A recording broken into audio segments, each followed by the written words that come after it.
Eurozone, the podcast about European Ultimate. I'm Ravi Vasudevan, joined here by Liam Grant. And Liam, we actually have some Ultimate stuff to talk about finally today. Yeah, I'm looking at what we're going to chat about, and yeah, there's loads. This is so rare that we don't have to make up news to talk about. Even though we did make up some news as well, but we didn't have to do that. So I guess we'll start with that, the news that we've made up, because it appears that Sweden had their Beach Nationals recently, and somehow Liam Grant over here clipped out. Whoa! Who could have been anyone? Let's not. It could have been. I thought it was you. Lorcan still has rights to our Facebook. Yeah, you threw the lamb to the slaughter there. Somebody on the Eurozone Facebook clipped out something from the semis where there was a foul call at 8-8 in the game XEUCF versus Valhalla from Stockholm. And let's just say the foul call wasn't really a foul. So what happened, if you haven't seen it, just go to the Eurozone Facebook page and look for our most viewed thing we've ever posted ever, because it's caused a bit of controversy. Basically, the thrower, I don't think we're going to mention names, right? We're going to do that right now? No. Okay. The thrower in this case threw the pass, and maybe 2 seconds later, I mean, it feels like 2 seconds later, Sarah Eklund comes from behind and kind of brushes her shoulder, brushes her arm to run towards this floaty disc and actually gets the D on it. And then the thrower called foul, and it was clearly like very minor contact that had zero effect on the throw. So it seems like Eklund comes back, tries to argue her case a bit, but the thrower's like, no, you can see like the body movement where the thrower's like saying, no, you pushed my arm, it definitely affected my throw. It did not. It was caught on film, and that throw ended up going, was a contested foul, went back to the thrower, as happens there. And the team SE6 ended up winning on Universe, and apparently this was a semifinal, and it may have implications because the EBUCC, if that ever happens again, usually invites the top two teams max from different countries to go. So this the SE6 winning that game, which, you know, it's not possible to say whether, you know, if that turn had stood, that Valhalla definitely would have won, but because SE6 won that game, they kind of got an invite. They ended up losing in the final as well, so they didn't win the whole thing, but yeah, and then the internet exploded. Yep. Probably should have forecast that one happening. Did you not realize that would have happened when you posted that up? Yes and no. Well, I probably did see it was going to be get a lot of views, but I kind of forgot how toxic and terrible Facebook comment section is. I guess the comment section of any social media platforms. So I did expect to get a lot of views and maybe throwbacks to old Swedish calls as drop a team and shoot us in. I feel like that was going to be a throwback. He was on the other team on the line in that point. He was playing for Valhalla. Thomas Eriksson, who I'm good friends with. And he got a taste of his own medicine there a little bit. No, he was on SE. No, he was on Valhalla. He was on Valhalla. Hilarious. I didn't realize that. Since that call, he has been incredibly spirited player, and lots of people would tell you that, on the field. Yeah. And that's when I was posting it, I was like, is this bad? And I was like, well, sometimes when you point someone out on camera, it might make them change their viewpoint. Everyone might realize, hey, look, sometimes you make people make really bad calls, even nice people. And that's not really the response that that wasn't really the take-home message that ended up getting out there. It's what I intended, I think. No, so I mean, yeah, I think there's no question about the call. Even the SE6 has come out with a statement. I'll talk about that in a second. But they even agree that this was not the right call in the end. So no one's defending the call. The question that's getting swirled around now is this an accusation of cheating? So this is something that I find really hard. There are lots of people who are saying there's no way this wasn't cheating. Lots of people saying, hey, we have to give the benefit of the doubt at all costs. So obviously, in the heat of the moment, maybe she just, threw the disc, felt the contact, and kind of, your memory kind of reverses the order of things or something. And so she thought that there was an effect on the play. So yeah, what do you think about that in terms of calling this cheating or using the word cheating to refer to an incident like this at all? I think it's unfair. There was a lot of shade thrown at the teammates for not, calling her up on this.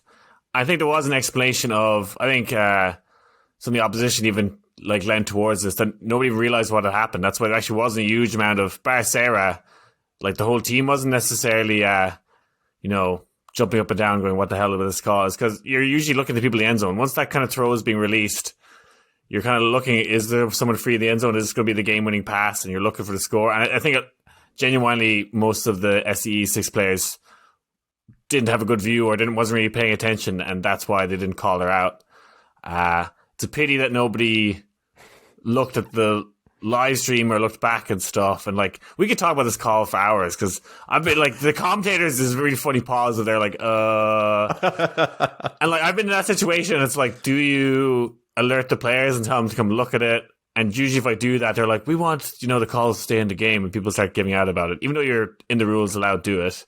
And this is probably one of the situations where it would have benefited if someone from the SE6 team looked at it. But I don't think it was cheating on that part. I think the player who made the call, it's a really bad call. I think that universe point situation, you're after making a bad throw, I think your mind wants to almost look for a way out, you know what I mean? Yeah. That she's after making that throw and she's like, contact, it's maybe that you start to convince yourself that there was a foul or something like that, and it's a stretch. It's a stretch. Yeah. It's a bad call, and I think if you're a player playing at a high level and there's a live stream, if you make a bad call, don't expect it not to go on the internet. You know what I mean? That's my take from that. But the wolves of the internet shouldn't jump on them as quickly as they did. Okay. Well, I'm not going to say it wasn't somewhat toxic. Obviously, there were some comments that were out of line there, but you should expect that. This was a bad call. I find it really hard to determine whether or not she was cheating, whether or not she was trying to get away with something, or whether she honestly made a mistake. It's really hard. This player, SE6 mentions in their statement that this player has been in the Ultimate community for 30 years. This isn't a new player. This is somebody who's been playing for quite a long time. It's really, I have to really stretch my giving charity and the benefit of the doubt to assume that this player really thinks she was fouled here and wasn't oh, there was some contact, maybe I can get away with something. The probability, I don't like to assume cheating in people, and I try to, that's how the Ultimate rules work. You have to assume everybody's playing in good faith. But this is really stretching that virtue in me that I try to uphold, because I can't really see. There's so much time between the release of the disc and the contact was so minor. There's so much about it that seems off to me that I wouldn't be totally surprised if what was going on in her head was oh, I could maybe try to make this into a foul. And if that's the case, that sucks. Again, I'm not saying that's definitely what happened, but that's my brain is really struggling to hold on to benefit of the doubt here. And this pushback on the toxicness of the internet, which SE6, maybe we can talk about that. So SE6, after we had posted this on Facebook, and after the wolves had gone and feasted, SE6 puts out a statement. And in their statement, they say about the footage that was going around. The statement's super long. I'm not going to read the whole thing. You can go to SE6's Facebook page. It's the first post there. But the first thing they say is that they're sad to see how the Ultimate community has gone from being a place of support to a truly toxic environment from just one situation. And then they mention a few times that what is obvious in the slowed down footage isn't that obvious on the field. That's a bunch of nonsense. This is not this wasn't, you don't need slowed down footage. I've seen there was the Dubai semifinal between the US and Canada where there was a hand block that was a foul called, and that was definitely not a foul. And you can see it on the slowed down footage, but it's really a split second that the disc was released before it got hand blocked. Slowed down footage was there. This was not. Slowed down footage had nothing to do with the situation. So the defensiveness that SE6 came out with here, I think is a little it definitely rubbed me the wrong way. I think that what they should have done was said, hey, we made a bad call. People make bad calls. We're sorry. And we're sorry to Valhalla. We've already apologized to them, and then just let it at that. But they come out attacking the Ultimate community. And like, what do you expect? What do you expect? Like, honestly, yes, there were a few out there comments, but most people are seeing this and just saying this was a terrible call. And they're right to say that. It was a terrible call. I don't know. I really don't. Something rubs me the wrong way about this SE6 response. I didn't like it. Yeah, I really like them as players. I've played with actually a lot of people on that team, and they're super nice, getting great with them. And it was just, a bad call. One bad call. So, I don't know. I think the real tragedy of this whole thing is we got loads of views and didn't make any money from it. I mean, that's. I think if we look back and like where the real problem was is how many views we get. We got like we should. It's up to like 14,000 or something. Yeah, 15,000 now. Where didn't make. How do you monetize Facebook? We need to learn how to monetize Facebook posts. Could we put up on YouTube again and like AdWords? I don't know. How do we get like money out of this? That's the real. That's the real tragedy here. All right. Anything else to say? Yeah. So like. Yeah, I don't know.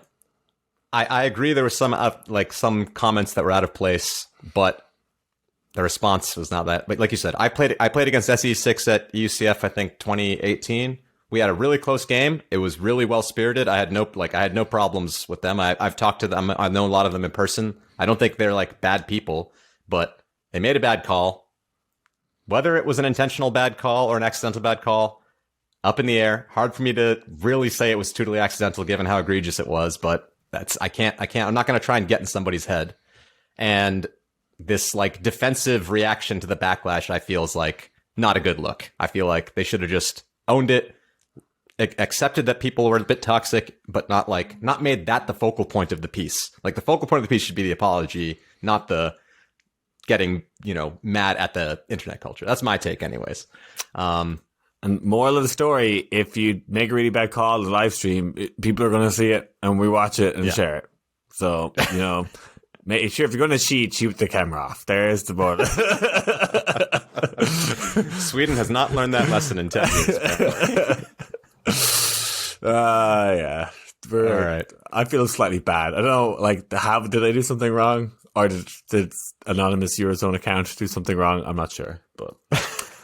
One thing is that somebody responded to us on our Facebook page saying that the only name we mentioned was Sarah Eklund, and she was like, "Yeah, if someone reads that real quick, they'll probably without like actually reading the text, which is like we wrote that Sarah Eklund was the supposed fouler. They might think that Sarah Eklund was the one making the call if they don't know who Sarah Eklund is. Sarah Eklund's the Eurostars player. I think most people know. Well, maybe not most people know. I don't know. People like us definitely know that it wasn't her, but just to really put it out there, Sarah Eklund was not the person that made the foul call. She was the person who made the foul.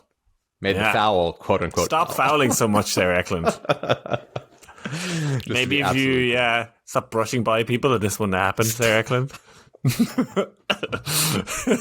Oh God. Okay, I think we'll move on from that. That was interesting series of events. Probably the most interesting thing that's ever happened at a beach nationals ever, I think. So, okay. A few nations have qualified teams for the WCC and the XEUCF. So at the end of this podcast, we're going to go through the current XEUCF team list and take a look at our picks. We can't really confirm who won or lost the picks contest yet because there's still time for countries to back out and these no-shows to actually happen. So we definitely can't call it yet, but we'll get there later. So let's start with going through a few of the countries that had qualifiers.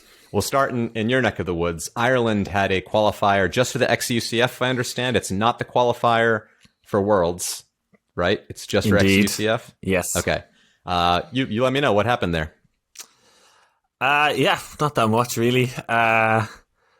Did we talk about? No, we released a preview post the tournament. Yep. Which probably didn't age that well.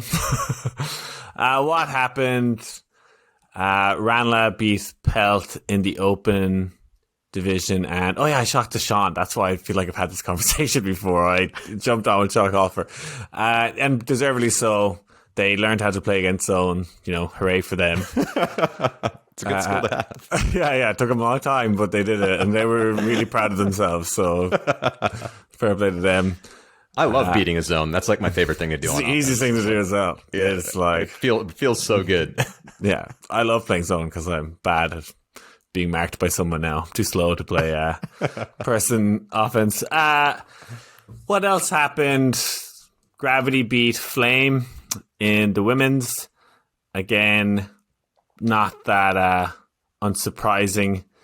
Flame obviously did have Brina Healy and Fiona Myrna playing with them, but Gravity definitely have more depth. Mixed, Pelt, we kind of walked against Jabba. Jabba wasn't really the Jabba of old, which just had the likes of Sarah and Fiona and Ian French and blah, blah, blah playing with them. So everything kind of went maybe as expected. I guess the one really competitive match was that Pelt Ranelagh won, but Ranelagh were better. We beat XVI, and they threw a lot of shade at me on Instagram for saying that their games weren't important, which they weren't. I stand by my comments. Did you see this? I don't even follow them on Instagram, but they I don't posted follow XVI on Instagram. Sorry. Yeah, no, not many people do. It turns out, but I got sent to it, so I went and looked, and they shared an audio clip of me kind of trash talking them, and then a photo of me and my sliding on my back during the game. And that's probably the highlight of the season for them, really, is they got to play against me and I looked rather foolish in a photo. So they can hold on to that. All right. So then, Ranelagh qualified in open. Pelts are going to go in mixed. This is the... Pelt are going to go in mixed. Yeah, we got a good mixed team. Obviously, right. Pod Sweeney's playing with Bologna, but other than that, I think we actually have a pretty good team. Yeah. All right. Yeah, Pelt mixed. We're maybe more of a mixed team. Let's see what it looks like against the top of Europe. I did see on the list, spoiler for later, that right now they're trying to fill up some spots. We'll talk about that in a bit, but Ireland has a second spot for open and also a second spot for women's, but I've been told that the other women's teams have already declined the second women's spot. Do you know what's going on with that second open spot? I think there's a text going around if anyone wants to go on a holiday. Take it, yeah. Yeah. I think who should take it is actually Ranelagh too. Like Ranelagh have such a deep squad. Like I could see them getting 32 players together, or just taking they've already taken the best XVI guys. They might as well take the almost as good XVI guys and fill up a second team. That's what should happen. Like I don't think Pelt, like we obviously have some good players that aren't going to play mixed, like Killian Flynn. I don't think Quanter Yog, Dave Smith. There's a couple of players who just aren't that mixedy minded, but I don't know if they'd go with some kind of Ireland mishmash team. But I think apparently there is one coming together, and like, okay, I can see them doing all right. I don't think they'll finish last. Like again, Ranelagh, like difference between Ranelagh's top and bottom is not a lot. So like they could send two teams if everyone went. Did Ranelagh 2? Ranelagh 2 wasn't at the qualifier though. No, I thought they should have as well, because there's definitely people who didn't play. Maybe just couldn't get together. Like they definitely had 25, 26 guys there, which was completely unnecessary. Or at least a lot of them didn't play. But maybe bringing small rosters to ECF would be difficult. But I think we will get a second open team, and it will be fun, and they'll do all right. Okay. UKU Nationals happened this past weekend. That was the qualifier for WUCC. It's not really the qualifier for XEUCF because they pretty much all the GB teams have backed out of XEUCF at this point. Clapham are still coming, and Smash D are coming. But aside from that, all the mixed teams, all the women's teams, and all the rest of the open teams have decided not to come. I think the current regulations in Belgium say that they have to fly in. I think they have to start quarantining. They have to take a test, wait for the test result to come back, and then they can stop their quarantine if the tests are negative. I don't know if that test has to be a PCR test where they have to like wait for the results, or if it can be a rapid self-test. If it's a rapid self-test, I could imagine you all just get a hotel room, you all just poke yourself in the nose, and like it's over in 15 minutes, and then your quarantine's done. That's not so bad. But if it's a PCR test where you have to go do it at like a test center or something like that, that seems like quite a faff to have to deal with that. So anyways, whatever it is, only Clapham and Smash D are coming. So they just did qualifications for Worlds, but of course they still don't know how many Worlds bids they get you have any news from that from WIFDIF? Do we know when the world's bids are coming out anytime? Nope. People message me and ask, and I don't know why stuff isn't announced. Their bids, yeah, I don't know. I mean, I checked 4 years ago. It was around in mid-September that it was announced the year before. So probably if they're on that schedule again, it'll come out sometime later this month. But yeah, I was looking at the qualification rules actually, and one of them is like for getting a bid is whether you had a national championship the year before, or if you're planning one this year, like that counts for a bid. But surely they can't like punish teams for not having had national championships in 2021. Like that can't be a reason to not get a bid for Worlds. So I don't know if they're like thinking about reworking that rule a bit, or like they haven't changed it yet. It still says that in the rules appendix. But yeah. So I mean, I think in the last time UK got 3 bids in open and women's and 4 bids in mixed, because one team backed out, and like I forget if it was Glasgow or some other team took a spot late in the game. But yeah, so they're assuming that there's 3 bids per division, and if that's the case, we can go division by division. In open, Clapham basically crushed everybody. I mean, they crushed Chevy in the final 15-8. It wasn't a close game, complete dominance. They were down 10-7 against Alba in pool play and had to score 5 in a row to win that. But they did manage to beat Alba. That was the game. Yeah, that was the game. The only game I wanted to see in the open division was that game. Yeah, and it was not streamed. And then Alba lost to Chevy on Universe in semis as well. And that's the game. Sorry, that's the game I wanted to see. Sorry, I wanted to see that game was also not streamed. So both the games that Alba was up 10-7 on Clapham. Alba lost to Chevy on Universe, apparently with disc in hand to score, and neither of those were streamed. So Alba had a great performance. They came in third, but like they did really well. They crushed Devon. We all thought like this Alba Devon was going to be like for the third bid, but like, yeah, I think it was like 15-6 or something, or 50. I don't know what the score was, but it was not close. So sad to the boys from Devon, the sexy Devon fish monsters. They're not going to be able to make their way to Cincinnati. Me-Train wasn't there. Me-Train wasn't there. That's why. Was he not? No. First time in a long time. Okay. He wasn't playing with them. Yeah, the open vision. Oh, I actually couldn't even watch the Clapham Chevron game. I was like, I've watched so many boring games of Clapham, just demolishing Chevron. I was just like, I don't know, I was just so bored about rhetoric. I actually wanted to see like the other semi-finals and every match besides that one. I always had an interest in, but they're just never going to do it, are they? Chevron just don't look like they'll ever do it. Like I think Alba's going to do it before Chevron does. Yeah, but Chevy and Alba have played 3 times. So they played once in the National League this year, this time here, and apparently at the last UKU Nationals in 2019. All 3 have been universe point wins for Chevy. So Alba's like so close. They can definitely beat them, but they just can't actually beat them. Like they're as good of a team as them, but they can't beat them. Yeah. Fair play to Chevy for winning it every 2 times. What else? We're going to do the other divisions? Talk to the other divisions? To finish out the open division, so Smash D, I don't remember exactly where they finished up, but they'll be taking the, let me just check here. Yeah, talking about the flights and stuff, that's all mad. I don't understand how they just don't go and surely they get an antigen test.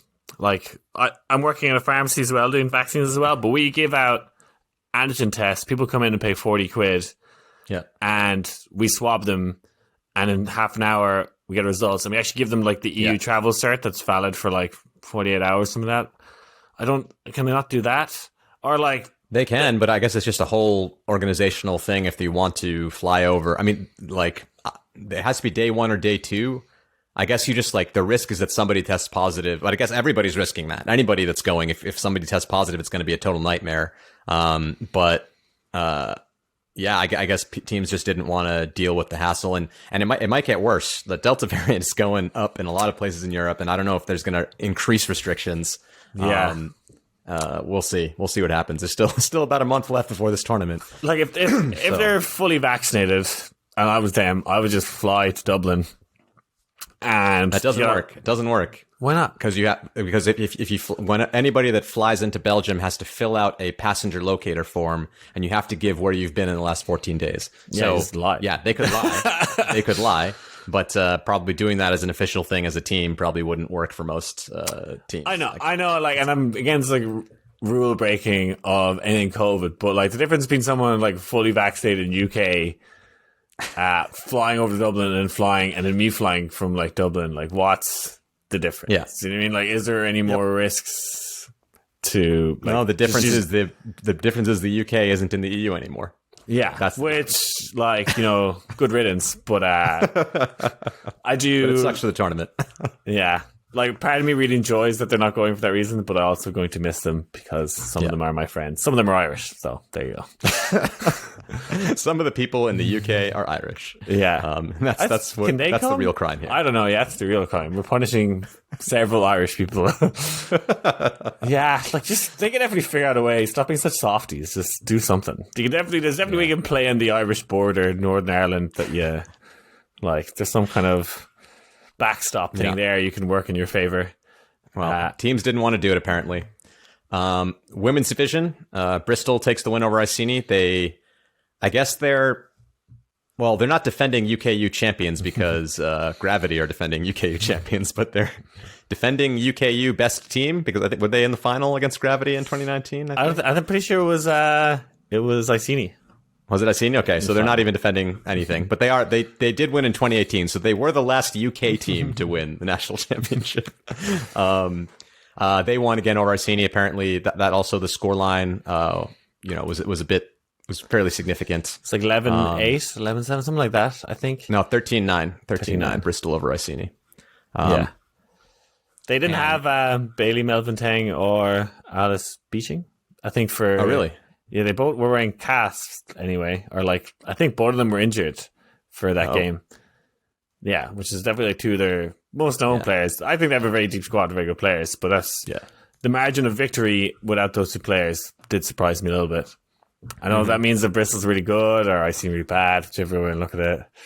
Well, I've heard they have this new player, Molly Wedge from Canada, I think, and she's apparently really, really good and impressed a lot of people down over there. I've watched half game. I've actually only watched half of all the games. I've been trying to catch up on things, but Carla Link so far in the half I've watched has had a very good game. Yeah, we'll see what happens in the second half. I'm getting there. I'm not watching the second half of the Open. I'm just like, no, that's not worth it. And London Masters got third place, taking down Sick 12-10. But I have heard from Sean that London Masters Ultimate are not taking the bid to Cincinnati. They are going to go to Limerick and play at World Masters.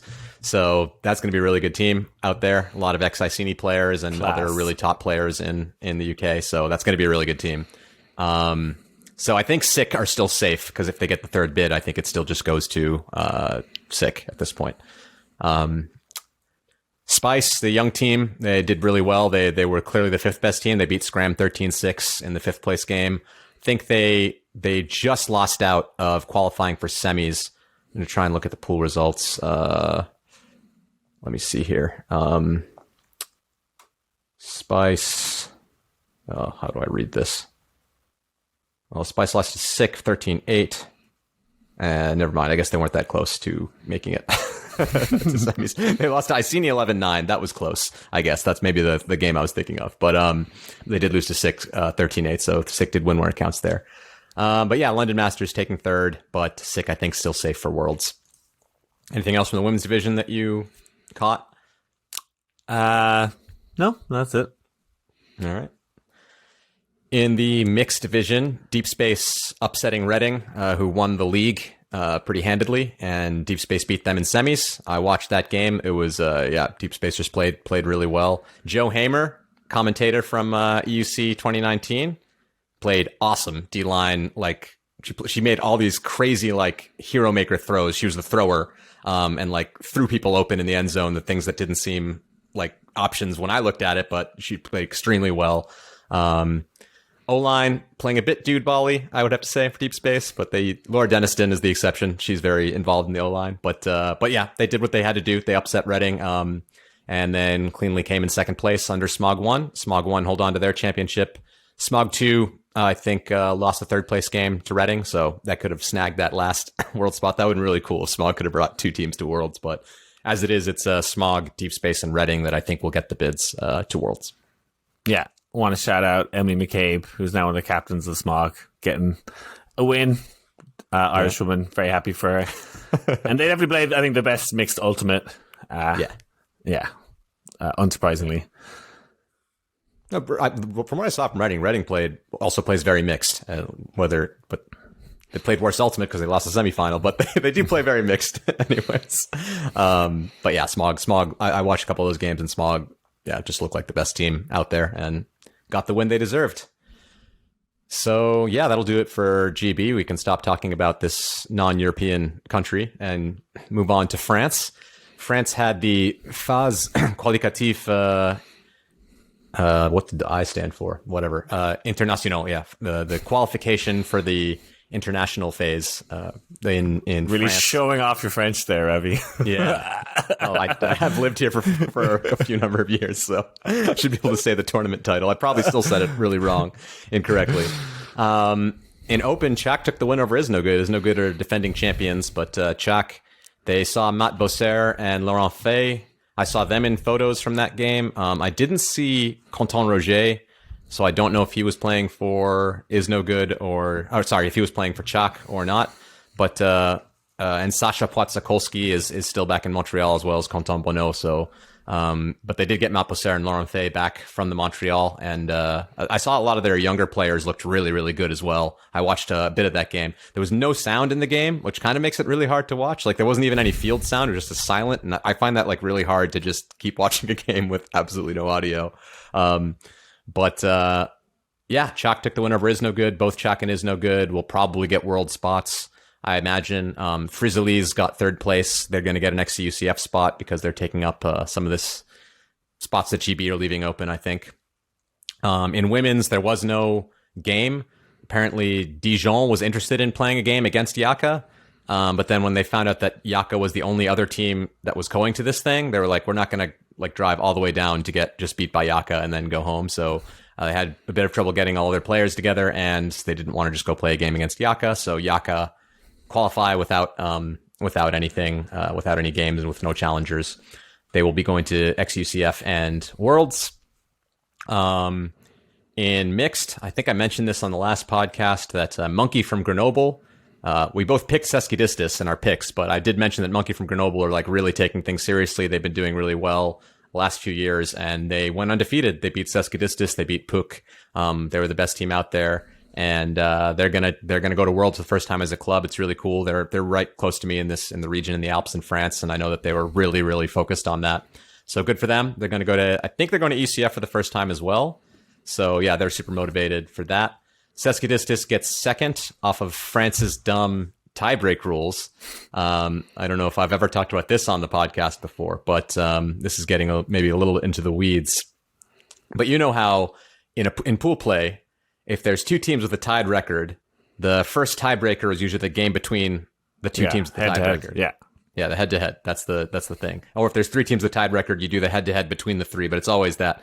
But France has their first tiebreaker be the global point difference. So this is the first time that this happened to me at French Nationals. I was super confused. I've never seen anybody else do this. It's only France, as far as I know. But so like I said, Monkey went undefeated. Seskidistis lost to AUPUC. They're just called PUC now. They lost their AU. They don't have that anymore. They're just PUC. Lost to PUC, but won the other two games. Then PUC lost to Free Vowel, who I think didn't win any other games. PUC just had a really bad game. So they were both 2-2 at Seski. Normally, PUC should get second place because they beat Seski, but because of the France rules and Seski had better games elsewhere, Seski gets second place. So if France gets two bids to Worlds next year, this is going to be the reason why Seski gets to go to Worlds instead of PUC. There have been people in the French community trying to get the French Federation to change this for a while, but apparently they're not listening, and they just no, we think that the whole pool should count. It shouldn't just be about that one game. If you're tied on record, it should be your whole performance, which does mean you have to keep playing even after you kind of feel like you've secured a spot. But yeah, it's weird. Weird French people doing weird French things. Think that does it for qualifiers. Do you know of any other things that happened this weekend on qualifiers? No, I don't. Okay, then we can go to this next weekend actually, there's a couple tournaments happening, big tournaments internationally, both in Switzerland. So one is in Open, which is the Basel Open. So there's going to be the Mooncatchers, Flying Angels Burn, Gentle, Free Speed, MUC, Is No Good, Kuz Blafota, and Kuz Red Bulls are going to play this weekend. So maybe we could do a picks contest, Liam. We haven't done this in quite a while for Basel Open. So let me see. I think I have the pools here. And the format is pool play, and then you just go into semis from pools and then semis finals. So pool A is Lafota, Fab, Is No Good, and Gentle. Pool B is Free Speed, Red Bulls, Mooncatchers, and MUC.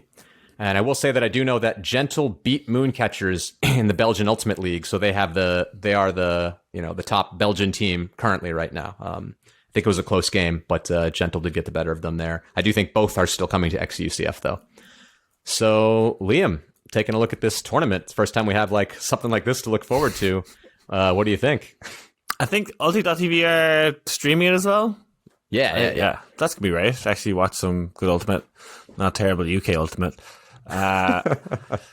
Yeah, I presume this would be cool. I like that they're doing a kind of an elite, somewhat invite tournament. I think there needs to be more of these on the calendar, and that they're streaming it and kind of making it. There's room for these kind of tournaments in Europe to happen.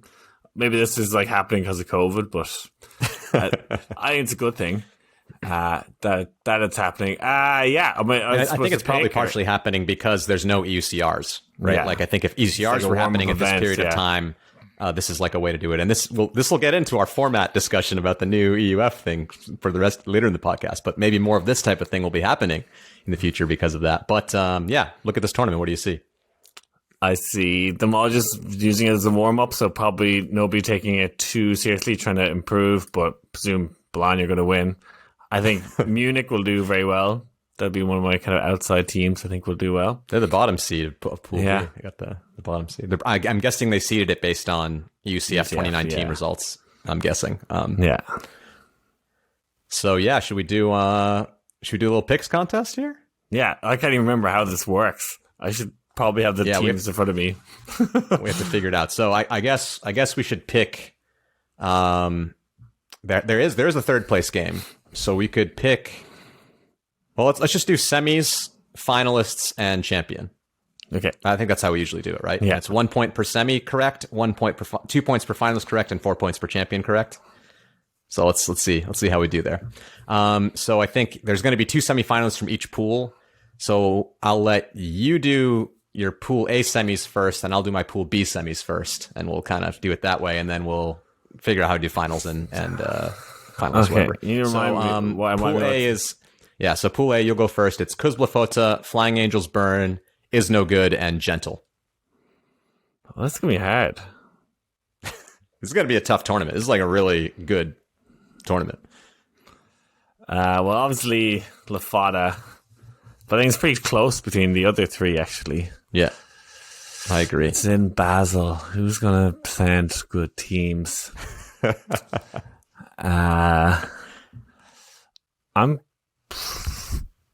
This is hard. I'm going to say Gentle. Gentle. Okay.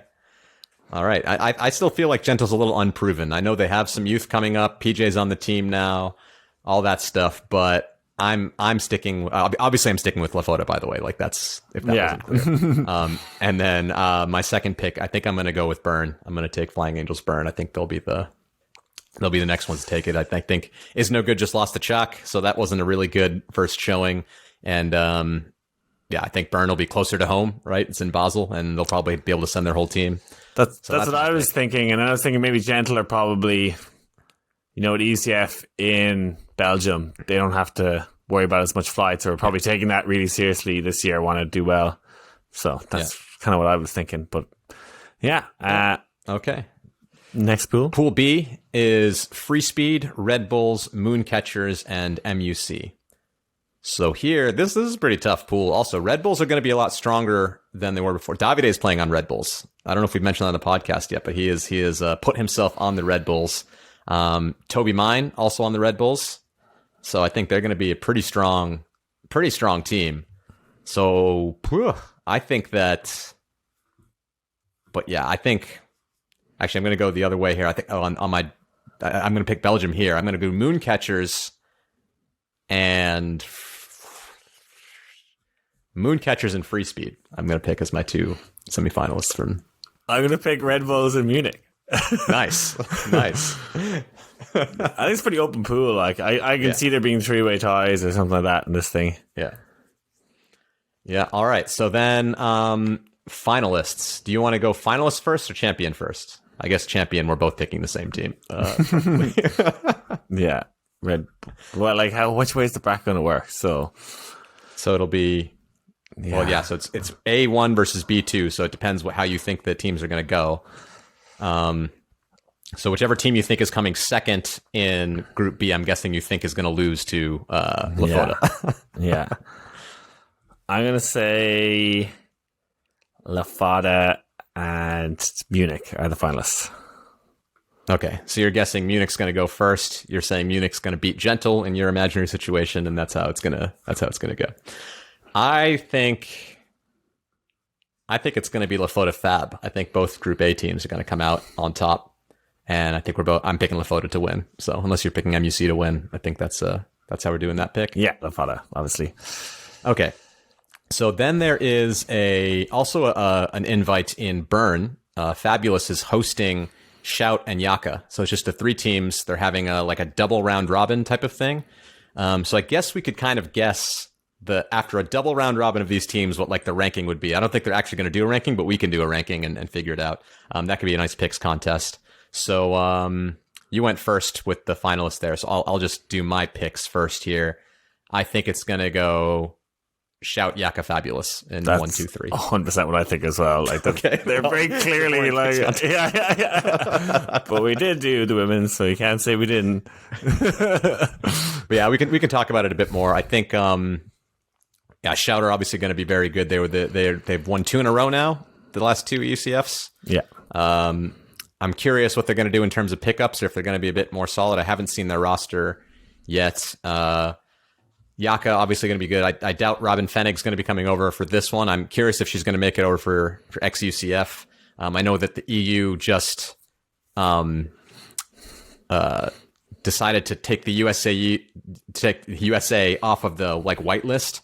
So now EU countries can ban them if they want, but they don't have to. But it's a bit of a weird thing. So I'm not sure by XUCF whether Americans are going to be able to fly in for a tournament very easily. Might be in the same situation as the UK, and making that huge flight over to have to take a test and then I don't know. We will see. But Yak are good. Fabulous, I think, were a team out of the EUCF last time around, and that was what prompted me to write the article saying that we need to change to 16 women's teams at the EUCF, because I saw that EUCR and Fabulous were really good. They were right with Yaka and Shout, and they deserve to be at the EUCF for sure. And it's going to be, I think they're going to be very good as well. I think it's going to be close, but I think Shout's a bit above the other two, and then Yaka Fabulous will be pretty close. Yeah. Anything else to say about that? No, maybe I should have picked Fab if they're on Fabulous because they're on home turf, but yeah. I'll change my pick. Just you can switch it. I'll switch it just to make it a little bit more interesting. So basically, our picks are we're just looking at the games between Yaka and Fabulous. Okay, let's take a quick break here, and then we'll come back and talk about the EUF format. They discuss their timeline going to a new club format for the next 2 years.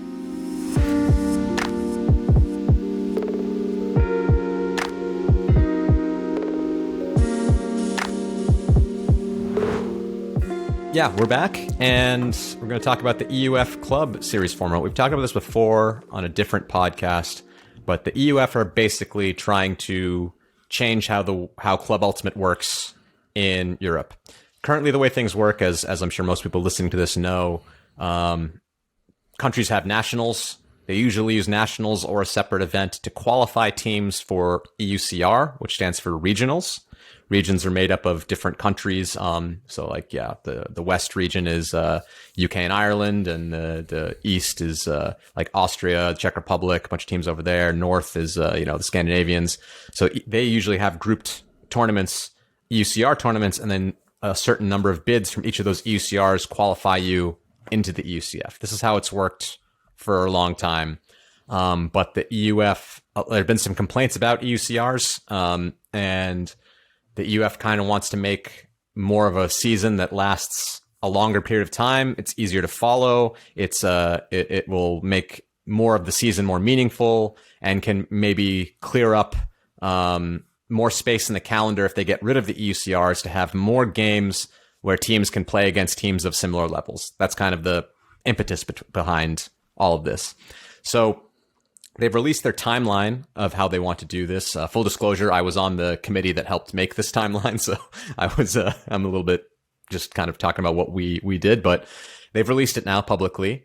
But yeah, so in 2025, which is if everything goes the way they want it to go, the way it's going to work is teams are going to submit preferences to the tournaments they want to go to in January.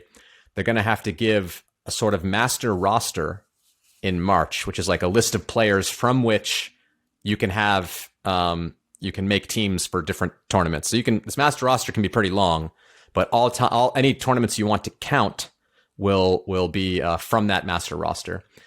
And then in April, they're going to have a European Elite Invite, which is going to be the top 8 teams based on the ranking or the EUCF from the previous year.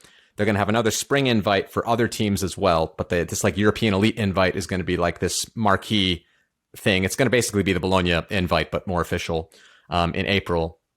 Between April and August, they're going to have sanctioned events, which is like basically any other event, whether it's Windmill, your national championship, or another tournament. Or I think even you can have like games between teams that can just count. All of that is going to be sanctioned, and there'll be some rules whether something to make something sanctioned or not. That's going to happen. Then in August, there's going to be another set of invite tournaments based on the previous year's ranking. And then they're going to tabulate all the results from the invite tournaments, from the sanctioned events, from national championships, from the summer invite. And they're going to use a ranking algorithm and then qualify teams directly to the EUCF based on the whole performance over the whole season. Only games between teams that want to buy into this count. So like if your national championship only has 2 teams that like are in this European level thing, the other games aren't going to count. Only the games between the 2 teams that are there will count. And yeah, that's how it's going to work. And then basically from 2021 to 2025, they're kind of phasing in. I'm not going to go through every single step every single year. There's an article up. I think there should be an article on Ultiworld up by the time this comes out explaining that as well. But that's kind of the idea. Liam, any quick thoughts here? We're going to save our bigger takes for the subscribers only pod. But any quick thoughts seeing this timeline and this overall system that the EUF has going to put in place? It's kind of complicated, isn't it? I'm a little confused. Who's doing all the paperwork for this? Who's writing all these rosters down and checking them and tabulating up the stuff? And who made the algorithm? That's what I want to know. Whose algorithm we're using? So the EUF had a task force for all of those things. There's been an IT task force that's hopefully going to make a website so that all this stuff can be made properly. And there was a ranking algorithm task force. I wasn't on that one. I think Ned Garvey was on that one. He's one of the people, Ultiworld's Ned Garvey. I think Cy Hill is involved a lot in the ranking algorithm. And yeah, I think they're also using the 4 years to kind of work out how that algorithm is going to exactly work out the kinks before it becomes officially the qualifier. Yeah, it's straightforward, not confusing at all. Yeah, I don't know. I think it's overkill for what we're trying to do. Like, yeah, I think all the rosters putting in, you're adding a lot of work for players. I don't know. I don't like it. All right. Like it. Well, we'll talk more about that in the subscribers only. We'll move on from that. So last thing we're going to talk about on this podcast is the XEUCF teams. So the team lists have come out. Well, partially. There's still a few teams that are not there. I think Belgium in particular, their mixed championships, I think it might be today, that is going to be between the Glory Owls and the Flying Rabbits, and apparently the winner of that is going to be the person who gets to go to the XEUCF. We can look quickly here. As we said before in the podcast, we'll talk about it again. The GB teams, except for Clapham and Smash D and Open, have all declined to come. So they're all no teams. So we lost a lot of points by not putting no teams in the GB. No show. Yeah, there's a lot of points gone there, yeah. Russia is also basically out.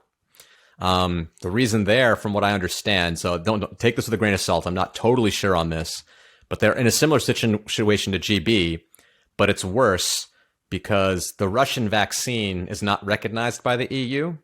So all of them that have gotten vaccinated with the Russian vaccine don't count as vaccinated people. So they have even more hoops to jump through.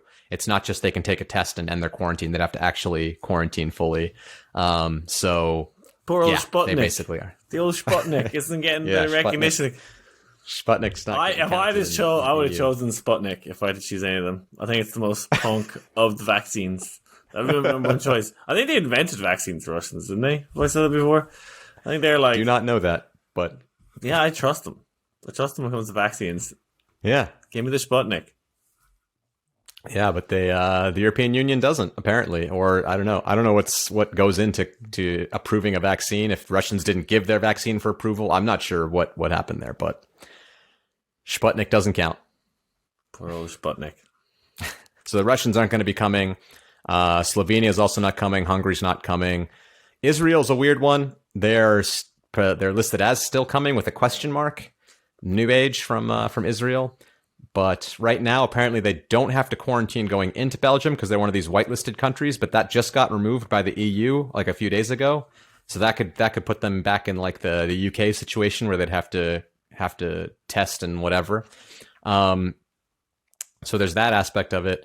And then the other aspect apparently is that when they go back to Israel, they do have to quarantine. So all of them that are coming are willing to like go back and quarantine for 2 weeks in Israel before after the tournament. Something like that. I'm not sure how long it is, but it's something.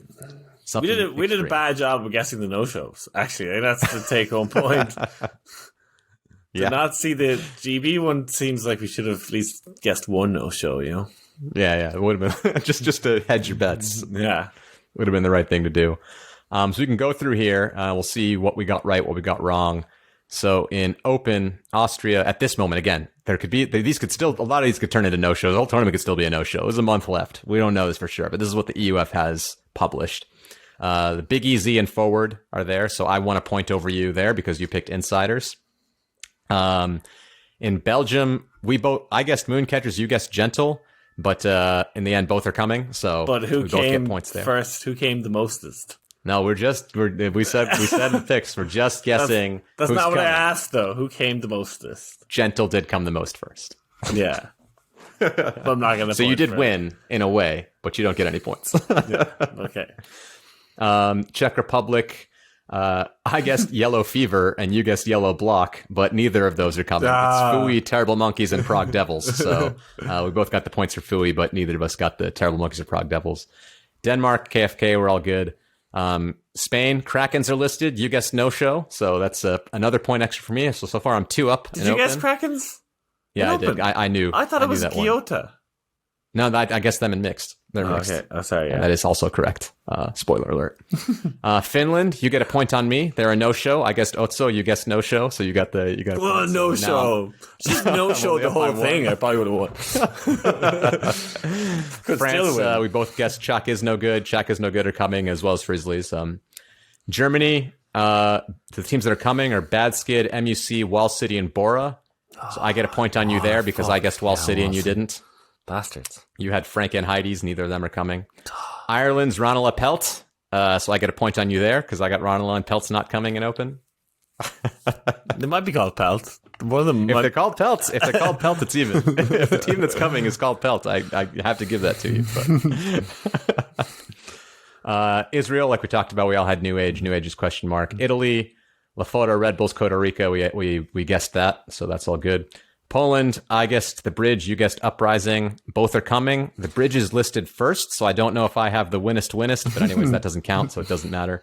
But both are on the list right now, though I've heard from someone, I forget who, that Uprising might not quite make it. Russia are no-shows now, so we both don't get any points for that. Switzerland is Free Speed, Fab, and Panthers. Apparently, Panthers beat Crazy Dogs in the third place game in 2019. So we both lose a pick, but we both called Crazy Dogs. And I should have known that, but I didn't. Slovakia, we both guessed no-shows, but they're still listed as the outseaters. They're fingers crossed they don't make it. It wouldn't gain you a point on it. We both guessed no-show on it, so it's not going to help you. Still want to be right, you get though. a point. You get a point back. You guessed no-show. I had Cosmo, so you got a point for that. They are a no-show at the moment. Sweden, we both guessed Orebro, but it's Stockholm's Odin that is coming. So we both lose that. And GB, we had the same guesses and the same results. So Clapham and Smash D are coming, even though Smash D definitely didn't earn their spot, but they are going to come because they can come. So yeah, in Open, I'm up by 2 at the moment. Cool. We'll see what happens with the no-shows in the end. You already know the answer to this, and you're smiling so much. I haven't calculated these before. I listed them out, but I have not calculated them. So we'll see. Austria in women's. Austria had Box and Mantis. I had Box, you had Mantis. Both are coming. Box first, so that's even. We both have Gentle for Belgium, and apparently it's going to be a combination Gentle and Love that's coming. So, well, what doesn't really matter. We both guessed the same thing, so it's the same number of points. We both guessed 3SB Yellow Fuyever from the Czechs, but it's 3SB and Terrible Monkeys that are coming. Denmark, we had Aarhus and Copenhagen Hux as our 2 guesses. I guessed Aarhus, you guessed Copenhagen Hux, but it's DUC, which I guess is something Ultimate Copenhagen, I guess. I'm not sure what the D stands for there. I don't know if that's Copenhagen Hux. Someone let me know if that's the same thing. If it is, then I'll give Liam a point. It is, yeah. In Spain, you guessed no-show. There is a no-show. I guess Dulcinea, so you're up a point right now in women's. Oh, yeah, yes. In France, Yaka, you guessed Nantes. I guess Yaka, so that we're back to even now. Damn it, Yaka. In Germany, you guessed Mainz and Seagulls. I guessed Mainz and Heidelbarschen.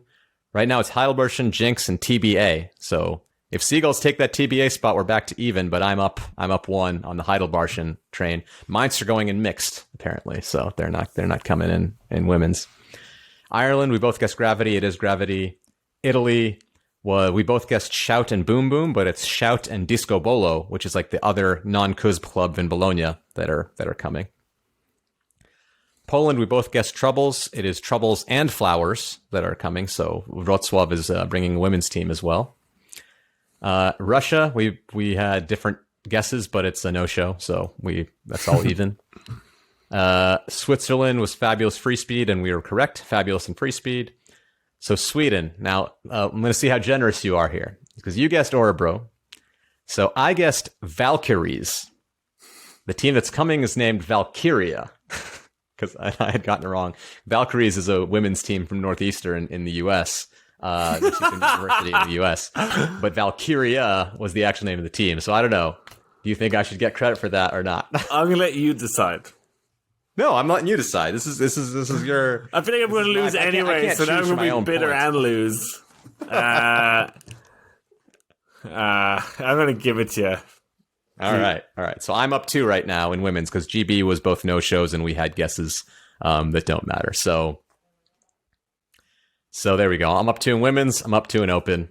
Let's see if you can get it back in mixed. Mixed.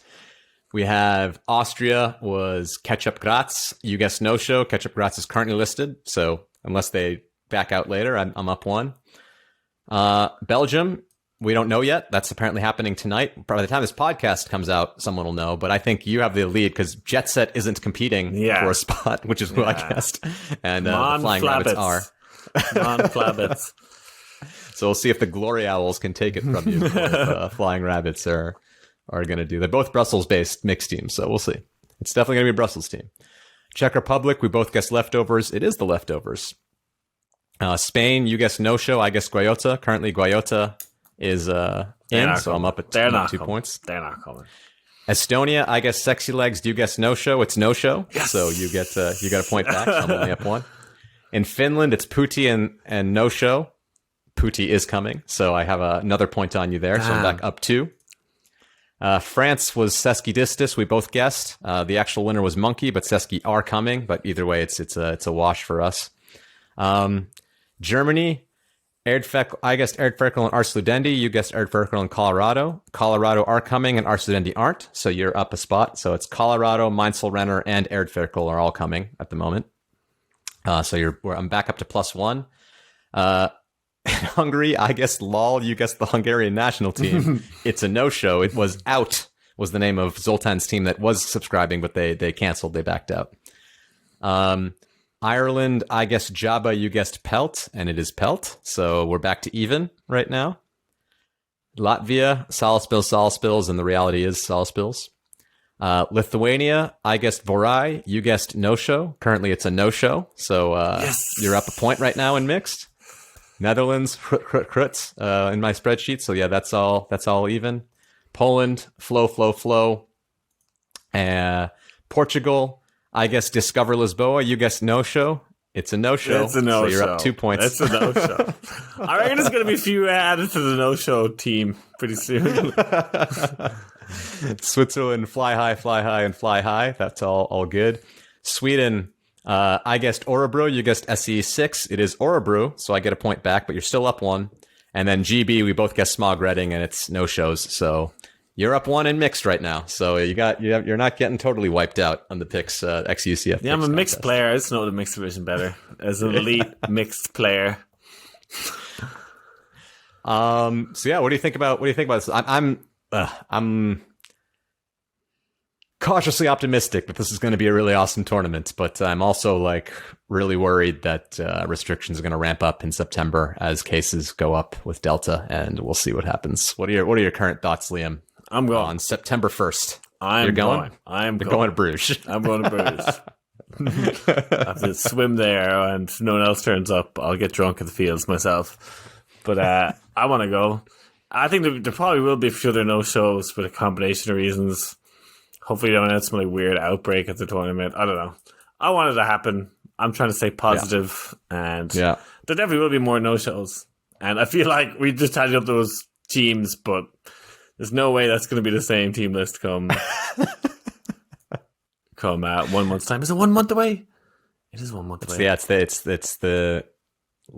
it's September 30th to August 3rd. To October 3rd, sorry. September 30th to October 3rd is the tournament. So supposed to be on the beginning of September now. Yeah. At the end of beginning of October. What about Kopatanga? I'm supposed to be going the weekend after that. Okay. Yeah. Good luck with that. Who are you playing with? The old Sandy Bastards or whatever? Yeah. Featuring You're too young to be an old Sandy Bastard. I don't know if I am too young. Are you? I'm 30. I'm definitely the youngest. I think they all thought I was really old. I think FaZe invited me and just thought I was old. I don't know if I've just been knocking around a lot or if I've just aged poorly. But definitely not the best player in the team, although significantly the youngest. Does that make you the fastest? Oh, that's a good question. No, was the answer to the question. Probably, I think I'm the fastest lad. There's Johan Leanderson who usually plays. Actually, Justin Ford is supposed to play with us originally, as in before COVID when this was all planning. I think he was going to play on both teams, so I don't know how much he would have played. I'm guessing Gash is fast to me. I think he was going to play. I don't know who's turning up this time because it's been rolling over for a while. But I paid for accommodation 2 years ago, so I was like, I'm also going to go that. You got an Airbnb there or something, or what? Yeah, we got apartments we usually stay in that are pretty nice, and that's team fee. I definitely dropped 200 quid already, so in for a penny, in for a pound. There will be some good Swedes who will probably hate me. And I'm going to put all the blame on you. And it's Ravi posted. I told him no. And I just... you told him. He asked me, should I post this? You're like, no, the internet will eat it alive. I don't want any of that exposure on the Eurozone brand. Come on. We can't be publishing things that are going to get traction online. That's not what we're all about. They're definitely too old to listen to podcasts, so they're not going to listen to it. So... I'm going to roll with that. I'm going to throw you under the bus if you don't mind on that one. I think I probably already did. I think Martin was messaging me. Oh, man. Another shout out here. If anybody listened this way into the podcast, then you're probably way too into European Ultimate. We're actually looking for reporters for XEUCF. It's going to be a paid position. So if you want to come and report on a division, we're looking to, we'll cover your travel expenses. We'll cover your room and board, and you get to watch Ultimate and write about it. So if you're interested in doing that, hit me up, eurozoneultimate@gmail.com. And yeah, let me know if you're interested in doing that. So I think that'll do it, Liam, here. We went just about an hour. Yeah. Talked about a lot of Frisbee. European content. Maybe the non-Frisbee. Ultimate content. I actually think I preferred when we had nothing to talk about. Let's talk about the Queen's Gambit again. And Yeah. So give us an update on Tiger King. You watched anything recently? Anything good? I haven't watched anything in a long time. Really, I even haven't finished the new season of Rick and Morty. I have barely. I just started. I watched the first 2 episodes of Rick and Morty so far, and I liked the first 2 a lot. I don't know how the rest of the season goes. But. Yeah, I don't know why yet. I've just kind of stopped watching telly. I'm watching soccer and sports. I'm busy. Sports are back. Busy fighting fires and playing a lot of cards. That's what I've been doing. All right. Nice. That's been it for Eurozone. I've been Ravi and I've been Liam Grant, and we will eat you.